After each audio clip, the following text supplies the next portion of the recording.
अस्सलाम वालेकुम, उम्मीद है आप सब खैरियत से होंगे। तराजू के एक तरफ आप दुनिया की हर वो चीज रख दें जिसे आप नेमत का नाम देते हैं, फिर चाहे वो औलाद हो या मालो मता, प्रॉपर्टीज हो या सोना चांदी के ढेर, और दूसरी तरफ आप इस किताब को रखते हैं। अल्लाह की इस किताब की नेमत और इसकी हिदायत का असर दुनिया की सारी नेमतों से अफजल और बरतर है। अल्लाह ताला फरमाते हैं सूरह यूनस में आयत नंबर 58 में कि ए नबी, इन लोगों से कह दो कि ये अल्लाह का बहुत बड़ा फजल है जो उसने ये किताब भेजी। इन लोगों को तो खुशी मनानी चाहिए, और ये हर उस चीज से बेहतर है जो ये दुनिया में समेट रहे हैं।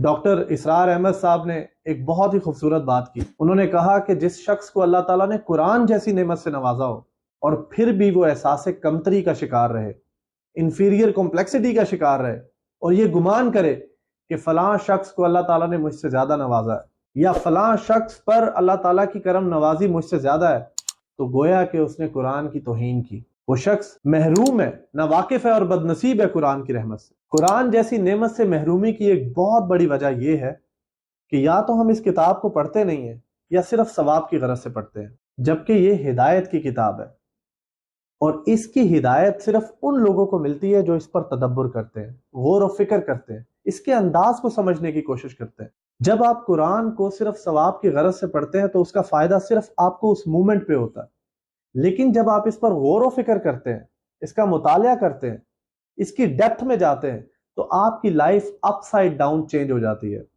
आप दुनिया और आखिरत के इम्तहानों में पास हो जाते हैं। इसकी मिसाल मैं देना चाहूंगा आपको। फॉर एग्जाम्पल, आप चाइना ट्रेवल करते हैं स्टडी के गर्ज से, और वहां पे आप किसी यूनिवर्सिटी में एडमिशन ले लेते हैं। आप हर रोज क्लास अटेंड करते हैं, लेकिन आपको चाइनीज में बिल्कुल भी दिलचस्पी नहीं है। एग्जाम्स आ जाते हैं, आप एग्जाम्स में बैठ जाते हैं और उस दिन भी आप प्रेजेंट होते हैं, लेकिन आप पास नहीं होंगे क्योंकि सभी सवाल चाइनीज में हैं और आपको चाइनीज में ही जवाब देना है। कुरान की अहमियत का अंदाजा हम इस किताब को समझे बगैर लगा ही नहीं सकते। ये बिल्कुल वैसे ही है जैसे किसी शख्स ने आपको एक जदीद दौर का लैपटॉप गिफ्ट कर दिया। वो लैपटॉप आपको इस्तेमाल नहीं करना आता और वो आपके टेबल पे 6 महीने तक पड़ा रहा।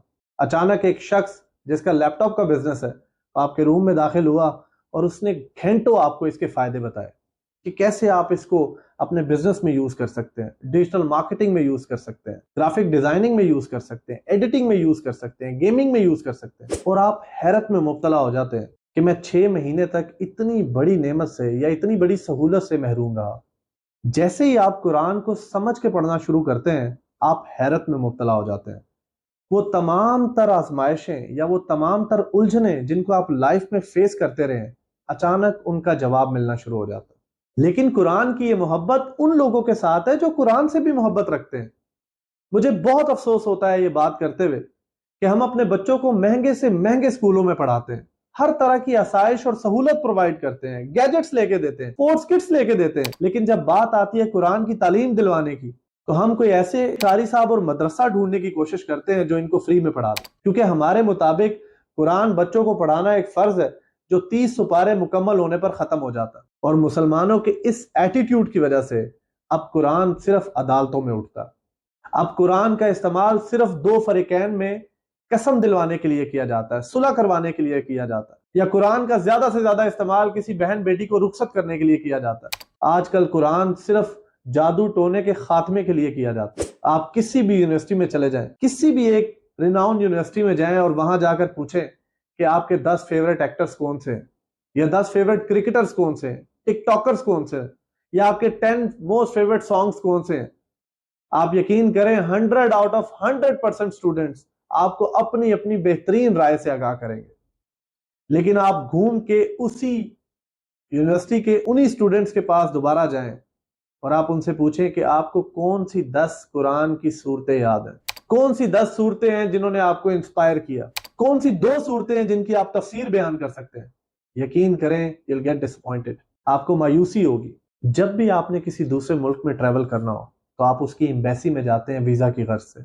वहां की एम्बेसी आपको एक गाइड बुक देती है, गोया कि आप मुसाफिर हैं, आपको कोई सफर में दिक्कत या परेशानी ना हो या उनके मुल्क में किसी मुश्किल का सामना ना करना पड़े तो ये गाइड बुक साथ रखें। याद रखें कि इस दुनिया में आप भी एक मुसाफिर हैं और दुनिया के इस सफर की ये किताब गाइड बुक है।